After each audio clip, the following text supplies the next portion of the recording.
Hey, everybody, it's Mike from the Mike Wagner Show, powered by Sonic Web Studios and brought to you by official sponsor of the Mike Wagner Show, international warring author Mia Molson's The Missing, available on Amazon and paperback and ebook. We're here with a terrific gentleman who began his writing career at a young age, and one of his teachers asked the class to write a poem. And he also attended college, joined the workforce, and continued to write in his spare time. And his writing career reflects a deep sense of purpose, and his stories garner critical acclaim. And what they are, we'll find more about that. He's got a brand new book, which is a collection of short stories, diving deeply into the human experience and offering a thought-provoking canvas upon which to contemplate life's puzzling complexities. He's also written a book, Narcian, if I got that right. Narracan. Yes, The Cloaked Deception and Love in a Dying Town. And he's got a new book out there called Baseball Dreams and Bikers. And we're going to find out what those baseball dreams are. If you're a Mets fan, Yankee fan, Red Sox fan, you'll want to listen up here. Live, ladies and gentlemen, of the Plus Studios from somewhere in the Catskills of New York State as well. And he's got a book, a collection of short stories, diving deeply into human experience. He's got the new book, Baseball, Dreams, and Bikers. Ladies and gentlemen, the multi-talented Doug Robbins. Doug, good morning, good afternoon, good evening. Thanks for joining us today. Thank you for that intro, Mike. Thank you very much. Glad to be here. Well, it's great to have you on board as well, too. And I love that title, by the way. We'll get more into that. But first, you began your writing career at a young age when one of your teachers asked a class to write a poem. You attended college, joined the workforce, continue to write in your spare time. You also have a writing career that reflects a deep sense of purpose, and your stories have gained critical acclaim. And you also have your book, Narracan, The Cloaked Deception, Love in a Dying Time, and your book, Baseball, Dreams, and Bikers. It's a collection of short stories diving deeply into the human experience, and it's offering thought-provoking canvas which contemplates life's puzzling complexities. And before getting all that, maybe a little bit of baseball. Tell us how I first got started, Doug. How I first got started in writing? Just overall in your career. How did you first get started? Go back to the beginning. The beginning was, when I was a kid, I really rejected school and really a lot of the institutions that we were sort of thrust into. And I just felt like there was something a little off in the offering, something I didn't distrust, but I was always fascinated with words and ideas. And so I would often be in the woods and just kind of contemplating things. But also I realized in the woods, there was no demands being put upon me. I was simply being. And because of that, I had the space and the time to sort of pursue some of these ideas. So as I got a little older, I was in a band and I started writing some lyrics. But really, where I found a power in the words was in that poem that I wrote for that one class. Now, I didn't get a lot of attaboys from my father, if you will. So I felt like kind of often unseen quite often with him. Mm-hmm. And so I had written this little poem. And it was sort of one of the times that he laughed. He actually like kind of acknowledged it. And I thought one of the lines, if I may say, was like, religion is the lifelong betrayal. All you do is put a lot of money in the mail. Something like that. Whatever. It was that's a good point. I like that one. That's rather clever too. Put it in the mail and just pray it gets there. So That's right. So I got a nice response from him, and then also from the class and from the teacher. And I thought, there's something to this. And in the words, there was a power in the words that I didn't feel anywhere else in my life. And so that kind of started the trajectory of writing. Mm-hmm. That's rather interesting. And what was that one precise moment, besides what you talked about, that influenced you into what you're doing for the rest of your career, especially with writing your first book, second book, or any of those books?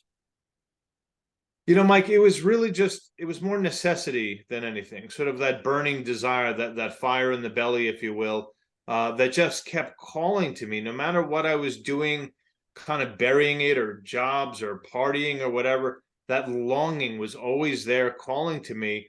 And so at one point, my mother, so I had written, but I never knew what I was writing for exactly, just more observations. And then my mother had passed away. Mm-hmm. When I was 20. And that, obviously put my life in a tailspin, and my father's and my sister's. And I started writing this sort of homage to her about young love and a parent with cancer, sort of a contrand, because you have the kids who are in love and yet the parent is sick. So how do you love someone when you know someone close to you is sick and dying? So sort of that contrasting storyline. And I never really finished it because I didn't know how to write, though. That's the problem. I didn't understand story arc or character development or good dialogue. So I had written it, and then I'd moved to New York City and sent the book out thinking the sky was going to open and doves were going to be released, and all I heard were crickets. And so that was so disheartening. But again, when you have something that's yours, even if you bury it or let it go, and if it comes back to you, then it must be yours and you must be it. So I'd stopped writing for a couple years because I was in such a dark place, just partying, feeling sorry for myself, feeling like the victim that God had forgotten me, if you will.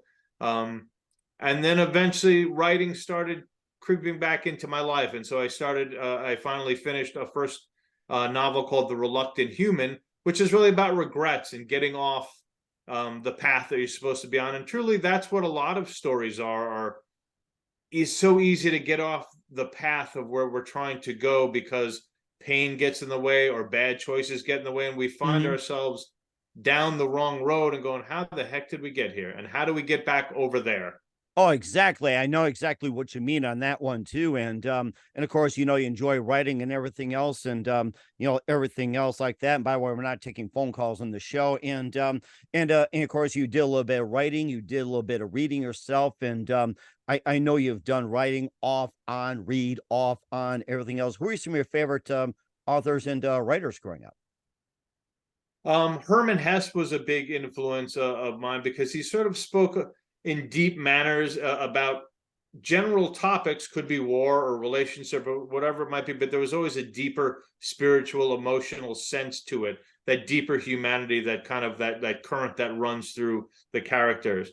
Henry Miller was a big influence of mine because he wrote just blunt, sort of realist writing that really just grabbed you by the collar and didn't let you go. So those are some of the heroes. Jack Kerouac, number of folks, but I like that kind of realist humanity that runs through stories, that there's a deeper sense to the characters. And what are some of the stories that you have mainly written about? What are some of the stories that you felt really stood out? Besides life, like what particular are some of the stories you've written about? Well, my last book before Baseball Dreams and Bikers is called Love in a Dying Town. And I saw, you might remember a couple years ago in Flint, Michigan, they were really struggling with water. They had a water Yeah, I crisis. remember that. And I did find out, by the way, I was going to interrupt, but the real cause of it, Keith Moon, 21 years old, drove his Lincoln Continental into the Holiday Inn pool. That started the water problem right there. So Keith Moon was the starter, huh? He was a troublemaker. 21 years old, drove his brand new Lincoln Continental into the Holiday Inn pool, and that's where the water problem started. I tell people that nobody believes me. Right. That's a tough theory to push there. But so I started thinking, like, the story is not really about Flint, Michigan, but it's about a dying factory town. But people still live there. They're trying to raise families, and they're still showing the kids right from wrong. So it was sort of the American dream pitted against the American nightmare, if you will. And so, there's a father, he's really a single father. The mother is in the picture for the most part, but she's kind of crazy and destructive and sort of competitive with their one child. She's a drinker, and the father sort of has to kind of get her away from the child because she's a bad influence and damaging this sweet girl that they have together. So the father's trying to keep it all together himself and be an honorable man and show her right from wrong and not go to the bottle himself. So it's sort of that, is like, how do you show someone right from wrong when so much is going wrong around you? But because you're a father, you still have to find the good, and you still have to show the child the way. So it's really about courage and sacrifice and community coming together. And that's ultimately what we're always about, right? Is people coming together in time of need. So I think it's a very sweet little story. But so Love in a Dying Town is sort of one of those stories that, like I said, the American backdrop of a dying factory town, foreclosures, etc., but still trying to make a life. Mhm.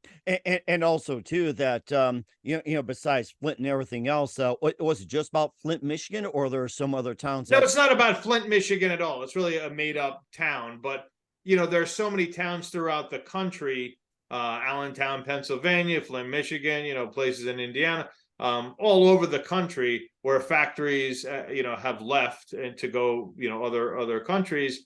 And the towns are left dying basically because all of the money has pulled out. But where do the people go? Still people there. And I think that's a really interesting story as well too, and of course, we'll go on to, Narcan, the, cloak deception, and a bit more about that one. Yeah. So Narracon is an interesting one. I had never written sci-fi. Um, but I started thinking like, there's all these sci-fi movies and Marvel and all that.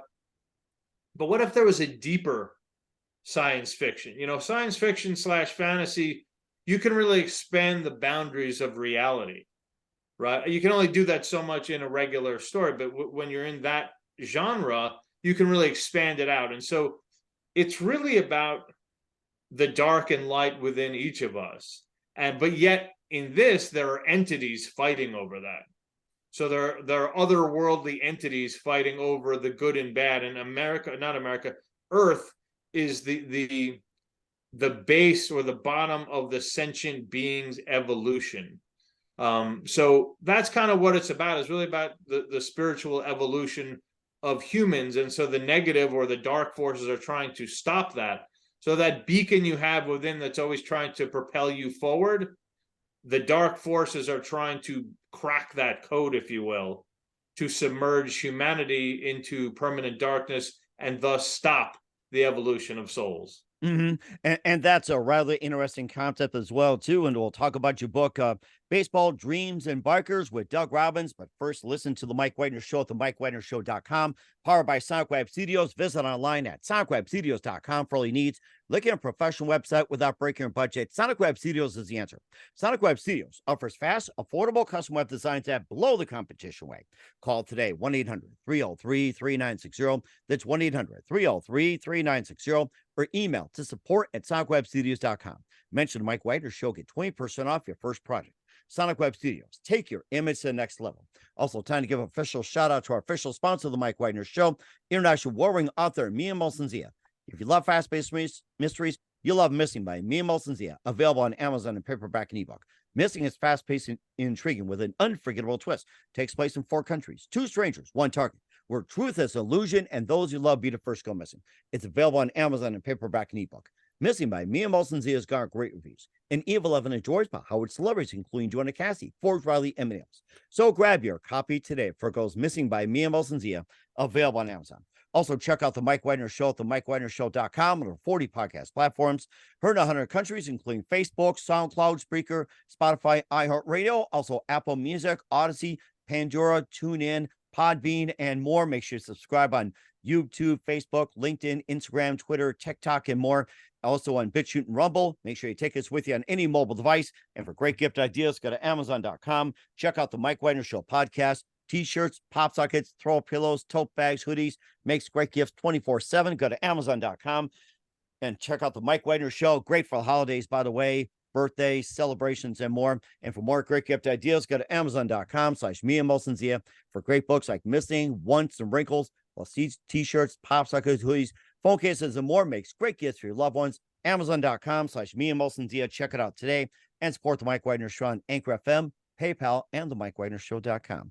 We're here with the amazing author Doug Robbins of Baseball Dreams and Bikers here on the Mike Wagner Show. And it all started writing a poem, and a couple books later, he's got Baseball Dreams and Bikers. And tell us more about that.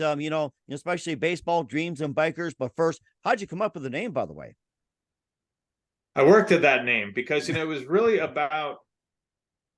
So there are 3 stories in the book. The longest one is the title book. Is basically a novella, Baseball Dreams and Bikers, and it's so has Americana running through it. Cornfields, baseball, bikers, and I started thinking, like, it was actually called The Biker and the Kid initially. I was like, no, that was more just a working title while I was writing it. And I said, okay, I need something more that really grabs the imagination of what it is. So started working at the title, and just it eventually came out as Baseball Dreams of Bikers. Like, that's it. How do you like that? And how does the baseball, intertwine with the dreams and the bikers? How's it all managed to intertwine? Well, so there's a baseball prodigy. He's a high school baseball player, and his parents, the father loses the job, so the parents are now fighting, and they become separated. And so the kid starts going down the wrong path, starts getting into partying, and he doesn't realize that he's getting further away from his dream. And I think this is what happens to everyone, is they don't realize it because the dream remains the same, but you're not the same, right? You start doing things that are pulling you away from it, thinking bad things, etc. And so he starts going down the wrong road. Even though he's still playing, he's not playing as well. Coach is like, what's wrong with you, guys? Like, you're taking a really bad time now to slump. I'll be okay, coach. I'll be okay. But he's not going to be okay until an ex-con uncle who just gets out of prison basically starts intervening in a very tough manner, if you will. And the kid does not like it at all, does not like him, is not proud of his uncle, but his uncle does not care. His uncle has been there, done that, and he sees what's going on because he lost his own dream as a kid. So that's it in a nutshell. It's about family dynamics, like I said, Americana, but it's really about holding on to those dreams, and they are so easily slipped away. And so what would it be if you had someone who was aware of that and was saying, hey, no, come back over here, let's course correct a little bit, but it doesn't happen. And then we realize 10, 20 years later, oh, if I had only done X. And that's why the first story is called Someone Anonymous, which is about people with regrets that they feel like they're someone, yet they feel like they're living their anonymous lives because they did not fulfill the dream.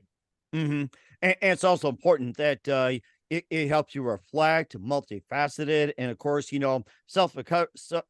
self-discovery being so important, self-reflection, Yes. everything like that, and it's all revolving around the self. Yes, sir. Absolutely. And also too that having like aspirations and everything else. And of course, I'm thinking about baseball. I'm thinking about baseball dreams, baseball teams, and everything else. And by the way, speaking of baseball, who's your favorite baseball team? Well, I grew up just outside of the Bronx, so the Yankees have been, and I know they're a big empire and they're a big corporation and they make a lot of terrible decisions, but still a Yankee fan. Well, I gotta say that I think they were running alone neck and neck with Boston, Baltimore, Tampa Bay, and all of a sudden they had like almost franchise record 12-15 game losing streak and went down to last place. Like, oh my gosh. And they were bad. And I think I don't blame the team, I blame the front office. Oh yeah, still alive. Billy Martin or whoever's in charge, Joe Torre and all that, like several times to get the message across. Yeah. But yeah, I mean, it's just they were once proud. I think they got a little arrogant, and hubris kind of got in their way of good decisions. And I still enjoyed Aaron Judge's breaking. But you gotta love him. Just, you might not like the Yankees, but you gotta love Judge. Period. Right, yeah, and I remember the days of Jorge Posada was our 97, Andy Pettit, and all those guys. Loved I think them. that was really like the best year that you really enjoyed watching the Yankees. Other than that, it was like, everything was like either Boston, Baltimore, Tampa Bay, and I'm like, oh my goodness, Yeah. No, that was the quite an era, 96 to 2000. Yeah. Fun to watch. Oh, definitely too. And of course, we all have our dreams and aspirations as well too. And of course, you also have a story in there called Charlie Hero in the book. And tell us more. I do. Well, it's funny, Mike, when I was writing, I wrote all these stories separately. There was never an intention of putting them into an anthology together. And then I had them all finished. I was like, hey, there's a theme running through all of these stories, and that is dreams, being seen and living that best life. And dreams are they're not disconnected from who we are. They are built within us. And if we are not upholding or driving forward towards them, we often have regrets. We feel small. We feel unseen. We feel like we're not living the life we should be living. So Charlie Hero is a writer. He's a middle-aged writer who is a very sweet, innocent soul. He lives in New York City, works at a bookstore. He wrote a self-published book, but he can't get any respect. He doesn't have the pedigree. He doesn't have the connections. He does not have an MFA. He's not connected by any stretch. And so he just turned 50 and he's getting desperate, and so he takes matters into his own hands to get on the New York Times bestseller list. And I will leave it at that. I see. Okay. I was hoping to give a little word of encouragement on how to get on the New York Times bestseller list. Was it legally or illegally? No. That's the only question I was going to ask you. We'll have it as the ultimate cliffhanger. Legal or illegal? Say that. I can answer the question. No, it was not legal. Okay, we got that right. So we encourage everybody to get the book Baseball Dream and Bikers with Doug Robbins on the Mike Wagner Show. And of course, you talk about the family dynamics and of course, why it's so important, family bonds and everything else. And maybe a bit more with your experience or a person's experience in the days of social media and you got Instagram, Facebook, and what was it, TikTok, Threads, and just about everything under the sun. And it seems like that the family dynamic has changed. And, how can families still manage to come together or be stronger together despite all the bombardment with social media? Yeah, I mean, all of us, it's a sickness if we're on it too much, and it really affects us deeply, kind of scrambles our brains and puts a lot of garbage in there as well. You can find some good stuff as well, but it's just random, random algorithms, built for you. But like with anything, you have to put time into it. Family, you have to do things. You have to try to have dinner together or go to events together and just make sure you have that bond. Especially when you have a child. We have a child who's 14 and she's on her phone a lot, and it's so important to do things and get her off of it and get her back to being a kid. And I think there's a big pressure as well too, that you also have like the simple themes, but you have the complex themes and about just throughout the book, and maybe even just how you manage to intertwine and everything else. I mean, you've got some of course, you have the ability of making the complex issues into simple ones. Well, thank you. That's very kind of you. I mean, the stories are simple in themselves, but our day-to-day stories are simple in themselves, but it's the complexities that are deeper down, right? The things that we're feeling and the things we're longing for and the struggles that we're feeling and often feeling them alone. So that's the stuff I try to bring to the surface, things that are often maybe swept under the rug or not addressed. And, mental health is something, but, just honoring each other, it's so easy to tear each other down. You see that a lot on the news and social media, people tearing each other down or presenting that their lives are perfect or whatever it might be. But if we just honored each other a little bit more and honored who we truly are trying to be instead of tearing down, how about we lift up and encourage and acknowledge? Like I said, everybody is trying to be seen. That's really, I think, what social media is about. Everyone doing these selfies all the time.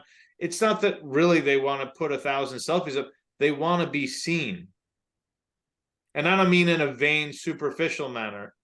I mean in that they matter and that they have purpose in this life. And where do you think, at what point life has gotten away from its purpose? What point do you think it has been, like era-wise or event-wise, everything like that? At what point do you think purpose has just escaped from us?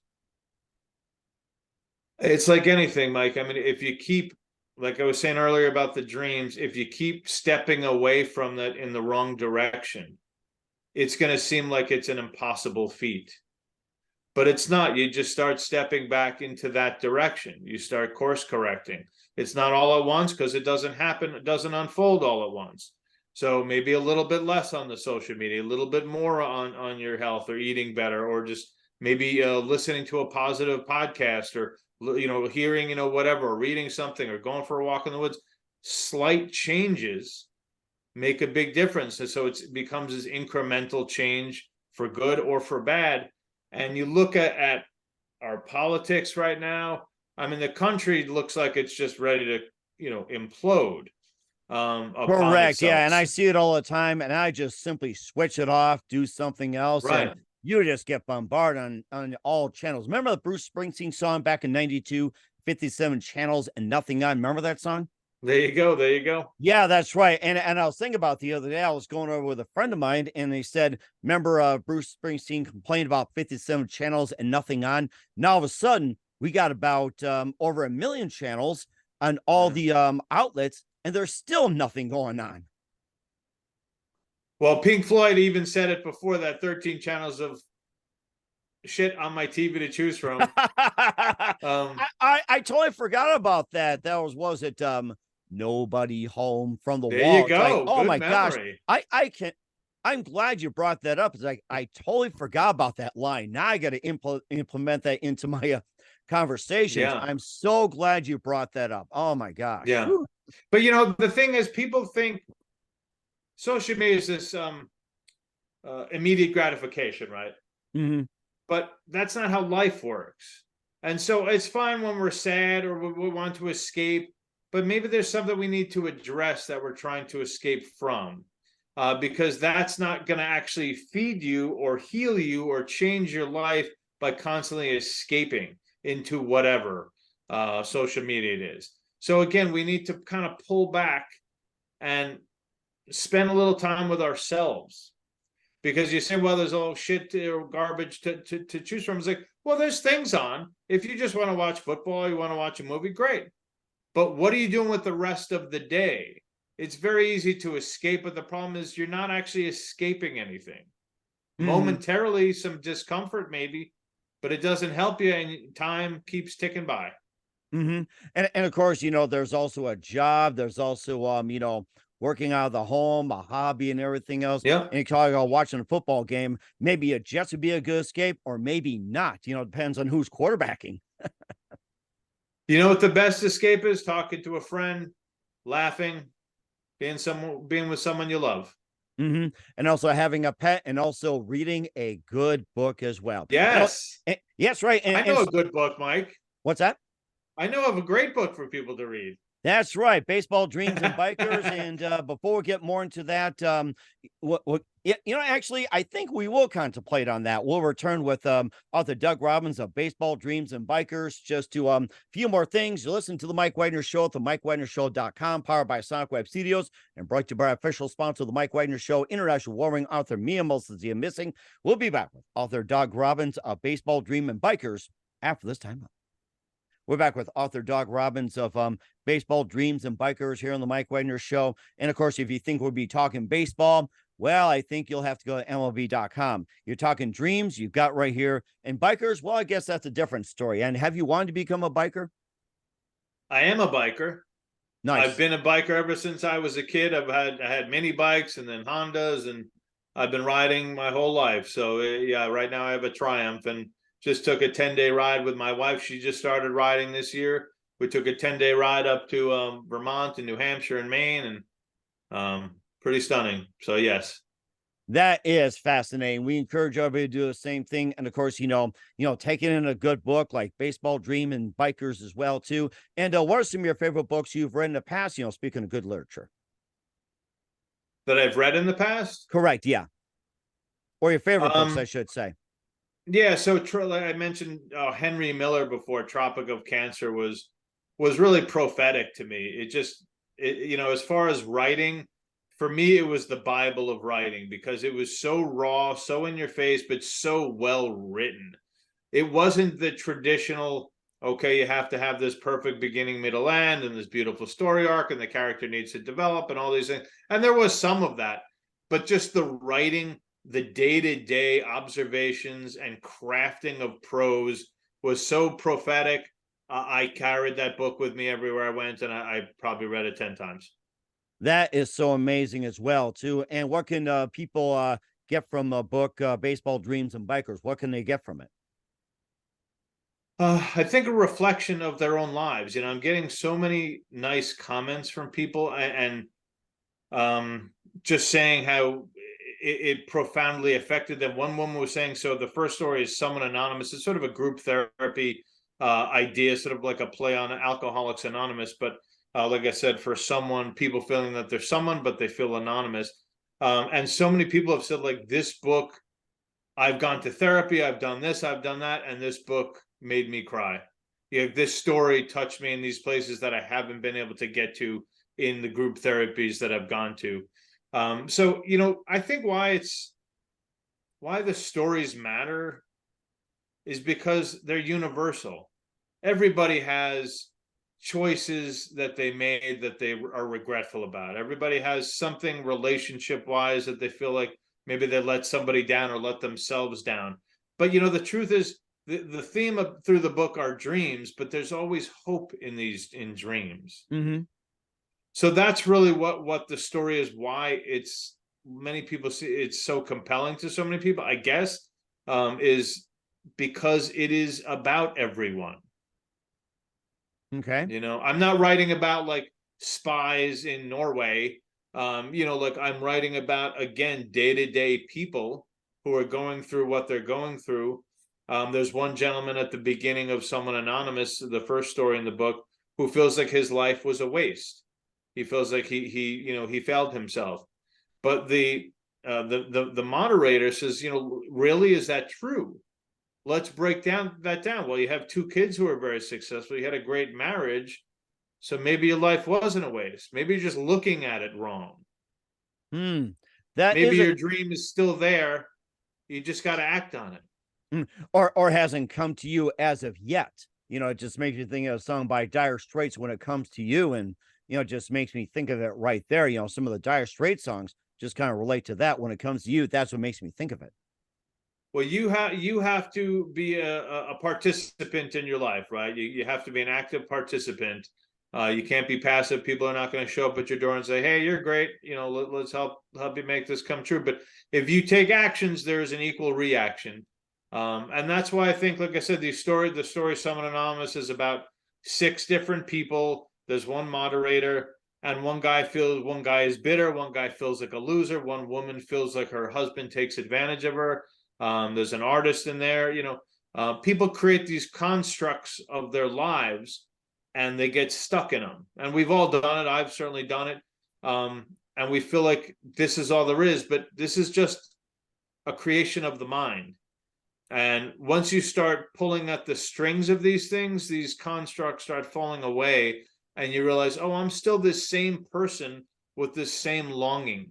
And if I just take some actions, it doesn't have to be some grandiose thing. But if I start taking some actions and start stepping in this direction of the light, your life changes, your perspective changes, the way you feel, the way you wake up in the morning. And that's where dreams are found. It is not in some abstraction. It is something that you are capable of being, because that was what you are meant to be. Mm-hmm. And I think that's very important as well, too. And where can we find your book, Baseball Dreams and Bikers? And what's the website? Well, you can find it on Amazon, Barnes and Nobles, and anywhere that sells books. And my website is douglasrobinsauthor.com. If anybody wants to sign up, you get a free story on my website, and then you start getting emails about, you know, new releases. I have a podcast called The Den of Discussion, really about the human condition, creativity, you know, spirituality, mental health, etc. So yeah, you can find me at douglasrobinsauthor.com. We'll certainly do that as well. We're here with author Doug Robbins of Baseball Dreams and Bikers here on the Mike Wagner Show. Just a couple more things. What else can we expect from you in 2023 going into 2024 and beyond? Well, Michael, excellent question, sir.